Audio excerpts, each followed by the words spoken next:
this is a follow-up to my case study in a plucked string video. I wanted to talk a little bit more about how these strings that are vibrating interact with each other, not just in isolation. So I've set up an example right over here where I have two strings and they're vibrating at the same frequency. So I have the same note set up for both of them. And that just sounds like a louder version of one string vibrating at a pitch. So let's listen to that real quick.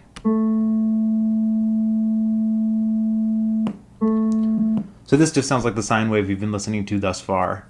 Let me just render this so that we can take a look at what that actually looks like. And as you can see, this is just a basic sine wave. And it sounds like a sine wave too.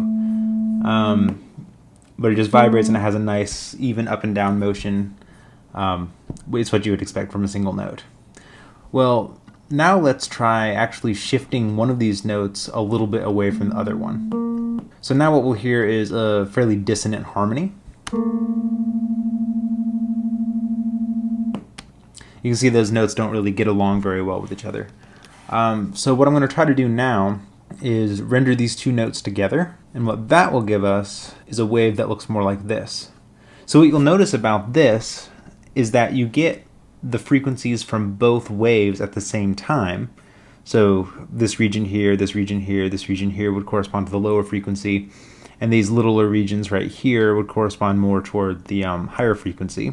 But what you'll notice mostly is that there seems to be a lower frequency wave than both of those waves that kind of envelopes the entire signal. So where it kind of expands and then contracts, expands, contracts, expands, contracts. In physics, we call this a beating pattern, where the two frequencies that we hear or observe interplay with each other to create a third frequency at a lower frequency that depends on the two frequencies that we've been hearing so far. That was a lot of the word frequency. But you can kind of hear that as kind of like a swelling or a tremolo type effect in what you're hearing, which results in that kind of sound in the overall signal. So I'll play that again so you can hear.